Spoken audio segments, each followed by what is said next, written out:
Hey, I hope you're having an amazing day. I have another fabulous episode for you where I am just going to ramble on again and tell you a million different stories, probably, about why I am so joyful. And this is part number 2. So if you didn't listen to part number 1, you can go back and grab that one from last week before you head into this one. All right? Welcome to the Cut the Stress Show, formerly the I Cut the Mustard Show, where you'll learn how to stop stressing, stop stress eating, and finally create the body that you can enjoy forever. If you're ready to lighten up, pun intended, then you're in the right place because you shouldn't have to hate creating the body that you love. All right, so we're going to continue our discussion from last week where I'm sharing with you, I mentioned that I've kind of been getting this question a lot lately about why are you so joyful, or just people feeling, I feel kind of proud saying this in some ways, but like why people are drawn to me because they see me and they see that I have joy. So I am spending these 3-part series on why I feel like I'm so joyful, giving you a framework that of principles that I think that you can apply in your own life that'll help bring you more joy as well. And whenever you do these things, then you just reply back and let me know, or, give me a shout out on social media and with your beautiful face. And I would love to see that. Okay, so last episode, I was talking to you about how I'm not happy all the time. That's not the point. That's not what brings me joy, and I can have joy without being happy all the time, right? So assuring you that you don't have to be happy all the time, you can still have joy, and that I just started to move more into integrity and compassion with myself and really open up to loving who I really am. And so this episode, I wanted to talk about how I kind of built on that. So first, I discovered what brings me joy and really started to live in integrity with what I really wanted, right? I stopped doing what I don't want to do, and I started embracing more of the things that I want to do and living more of my life from that space. So from that place of discovering your authentic self, then I think the next step to just finding more joy in your life is to figure out what impact you can have on the world. I believe that each of us came here with a specific purpose, a specific calling in life, if you will, or a mission. And there's just something that you specifically came here to do that only you can do. You have a special combination of talents and experiences and insights that no one else in the entire world has or ever will have. There's a place in the world that only you can fill the way that you were meant to fill it. And whenever you find that sweet spot, sometimes people call it your genius zone, right? Where whenever you find that spot that you everything just kind of clicks together and it's your genius zone. It's where you feel like you're in the zone. It comes easy to you and it lights you up and it fills you with joy.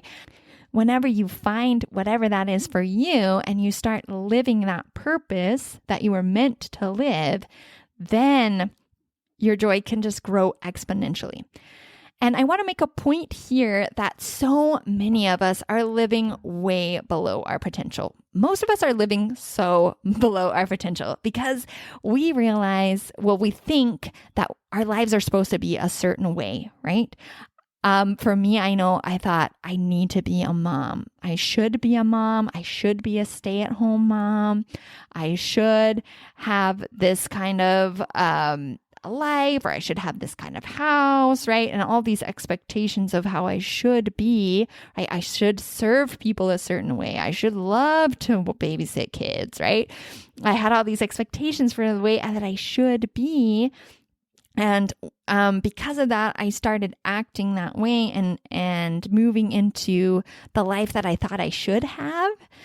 And because of that, I had a happy life, but I was also missing out on a lot of joy and just pure, I don't even know how to describe it, but there's just like this pure, almost like this enthusiasm, this drive, this light that's deep down inside of you, that whenever you find your genius zone and the life that you are meant to live, it just comes bursting out, I find, in my life, right? And I want to share with you my journey into my current profession and kind of share with you how that worked in my life so that you can maybe have the courage to live your genius zone and really step into your purpose in your life as well. So I went into college like any other typical college student probably, where I had absolutely no idea what I was doing. And I just bounced around to a ton of different majors. I wasn't really sure what was going on. I had good grades.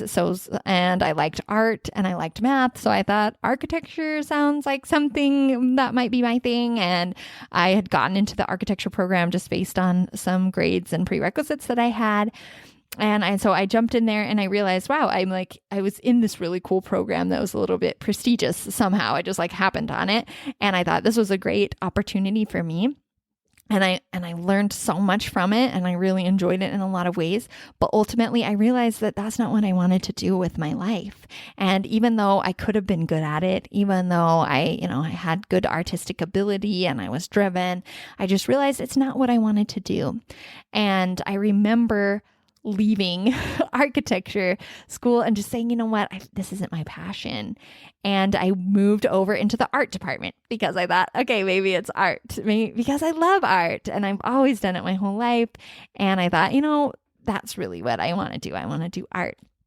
And it was actually really funny moving over there. This is an aside, you guys love hearing my random stories, right?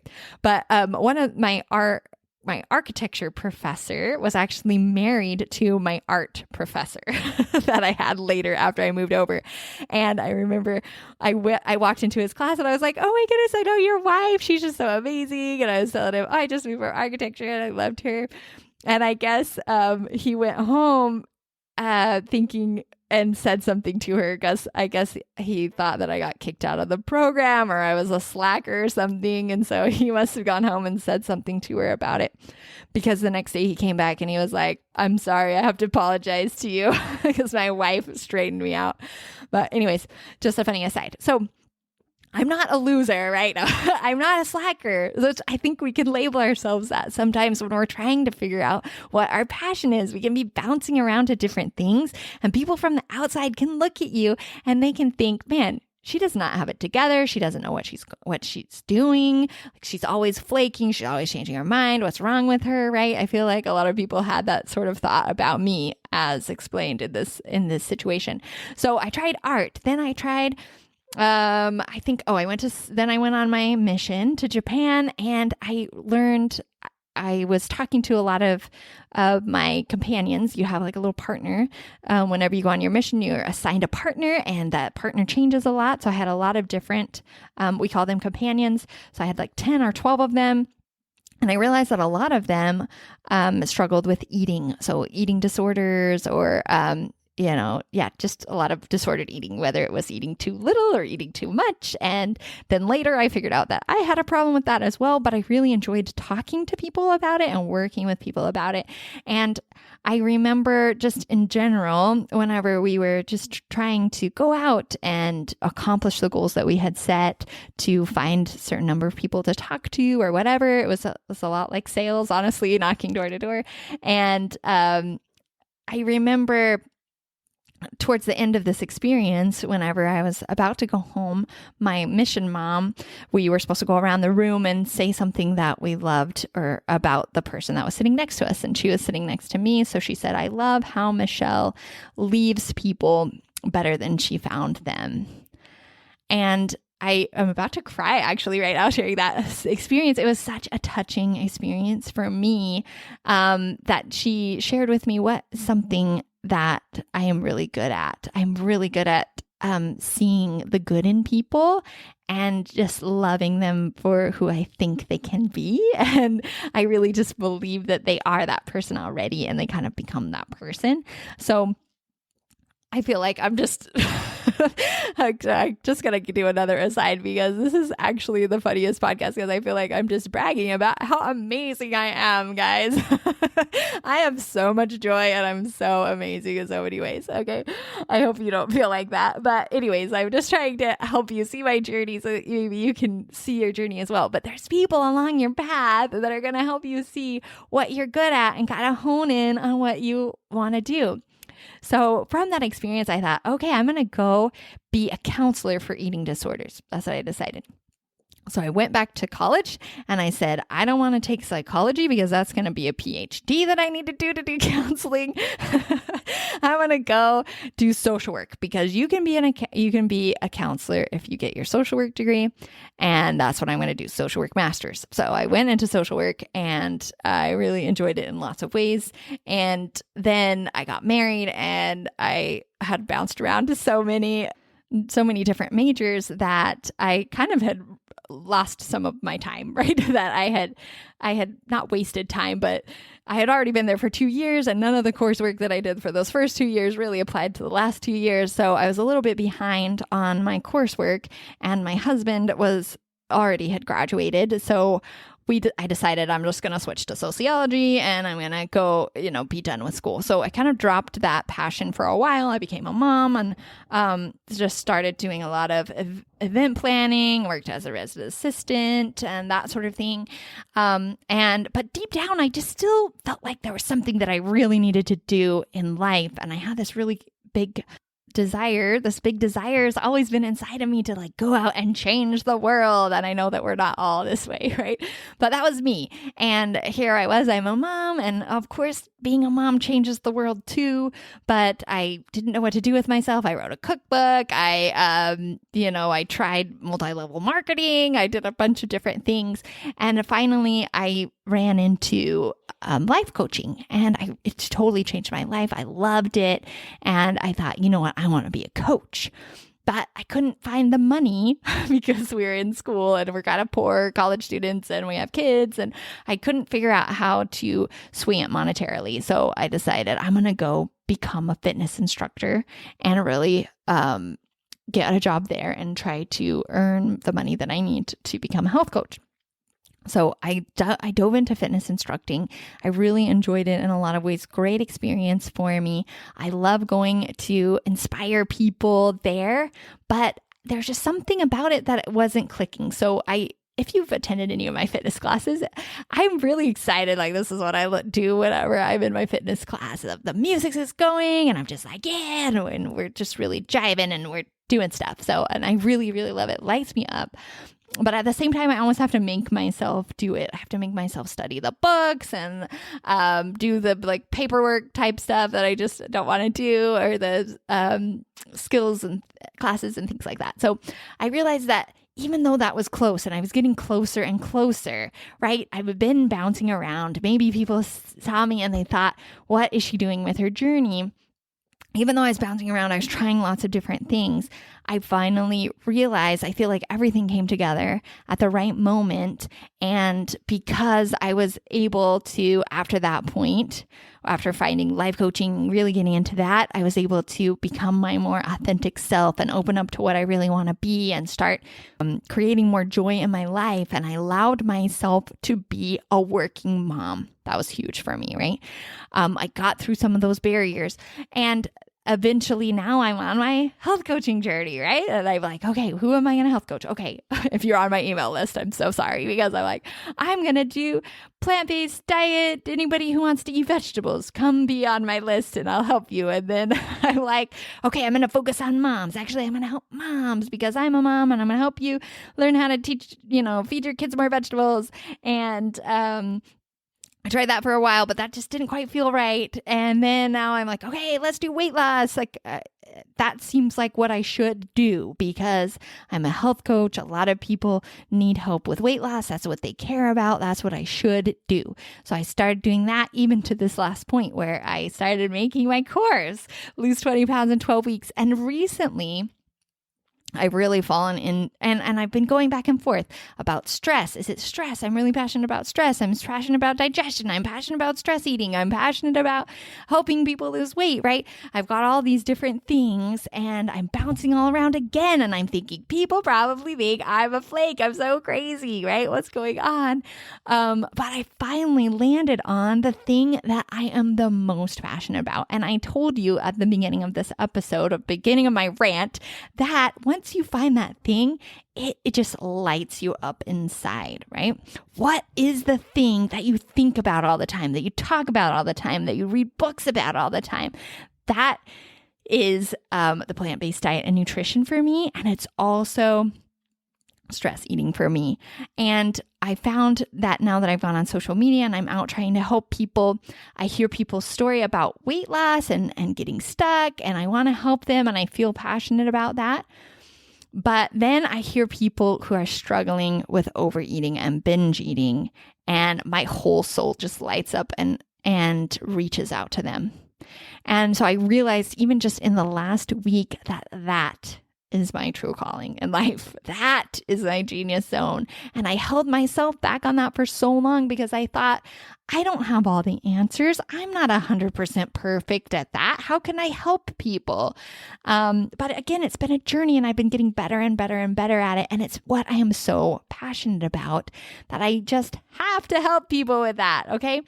So because though I've been on this journey and I've been able to be true to myself and I've been living my genius zone and I'm serving people, then that's what lights me up, because I am true to myself, not only in how I live my life, but in how I contribute to the world. And I feel like I finally found my purpose. This is what I was meant to do. This is what I was born for.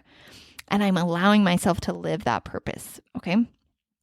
Before I'm all done with this episode, I want to circle back around to what I said at the beginning. I said, so many of us are living way below our potential.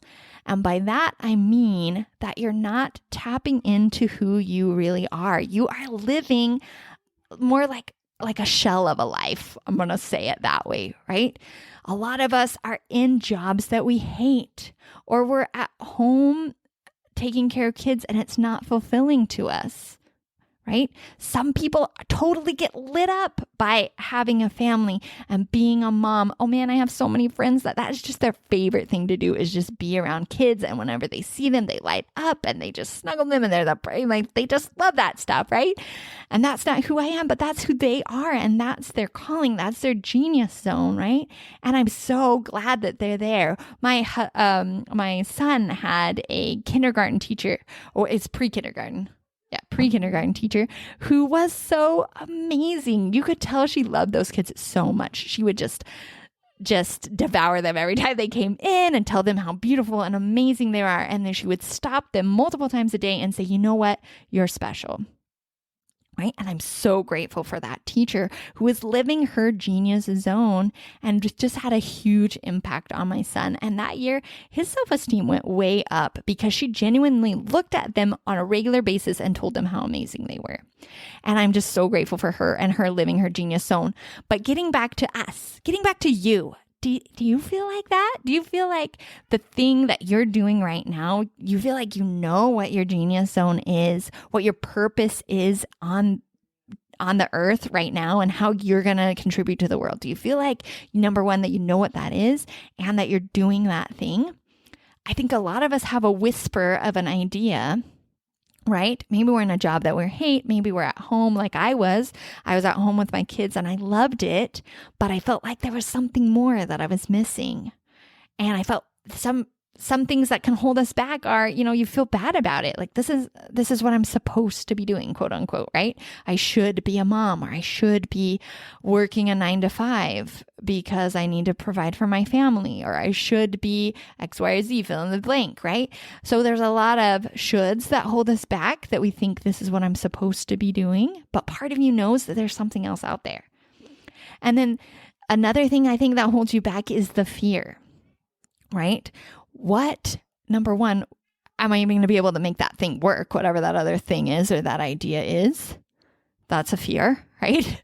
Maybe if it's about switching jobs, or especially, then maybe you're afraid that you're not going to be able to make the same amount of money. That holds us back a lot in life. The other fear is, what are other people going to think about me, right? Maybe I am a successful person on Wall Street and I'm going to go start my own organic garden, right? My husband, he went to Yale, and there was a visiting professor that had, I think he'd either gone to Yale or Harvard and got this like really huge degree in chemistry, and he was a professor, and he was I can't even remember all the credentials that he had, but basically he was a superstar in the academic world. And he just quit it all and went and started an organic farm because that's what he felt called to do. But he became so successful in that, and he came back and shared some sciencey stuff. I'm butchering the story, but basically, whenever we are in a certain position that we feel like we should be, or we feel like everybody else expects us to be a certain way, it takes a lot of courage to find that genius zone and to truly live your purpose. So right now, if you're listening to this and you feel like there's something else out there, this isn't who I am right now, and maybe you even know specifically, maybe you have an idea, or you had an inspiration recently where you felt like you should move on and you should be doing this other thing, but you're afraid to move into it. I just wanted to reassure you that you're not alone, but also to let you know that that is your thing. And that's what you were made to do. And because of that, you can be reassured that the way will open up for you to do it. If you believe that you have a purpose in this life, like I do, if you believe you were called to come here and do something special, then I also want you to believe that whoever called you to do that thing is going to provide a way for you to accomplish it. Okay. So for me, I feel like I'm called to go help people who stop binge eating, stop overeating, stop stress eating, and find control of their lives. And for a long time, I said, I'm not going to be able to do that. The way isn't going to be, I don't know enough, or I'm not good enough. So I held myself back for so long. But the second that I decided and started moving towards that direction, I found the missing piece in my life. And even though it hasn't been, it's just been like 3 to 6 months, and I feel like I've taken so much more control of food. I've learned so many more tactics about it. I've helped several people get through this barrier and feel more in control of food, and things are just opening up. The way is becoming possible for me. Like, it's become possible for me, and the way is opening up. And I know without a shadow of a doubt that that is going to happen for you, because if you believe in a higher power, whether it's God, whether it's the universe, and someone is calling you to do this certain thing, I promise that they will provide a way for you to do it.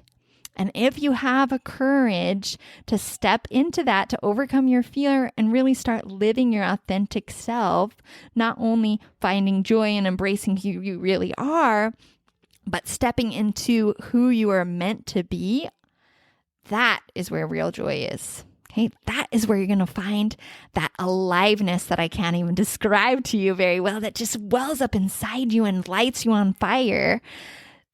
That's going to be part of your life, and you're going to have the joy that you see me have. Even if times are hard, even if there's bumps along the road of, finding your genius zone, even if people are looking at you thinking that you're a flake, that you're a failure, that you just left architecture and you're just one of those slackers, even if that happens to you from time to time, there's going to be this drive inside of you, this passion and this joy inside of you that will move you forward, and other people are going to see it and they're going to be attracted to it. So that is my message for you, my friends. Go out and live your purpose in the world. And if you want to talk more about it with me, man, I would love to chat with you about your purpose. And I want to give you the motivation to move forward with that purpose as well. You have absolutely got this. Have a fabulous day. Yoo-hoo! Thanks for joining me. And if you loved this episode, go ahead and share it with a friend, and make sure you're subscribed as well so that you can come back here and we can cut the stress together next week.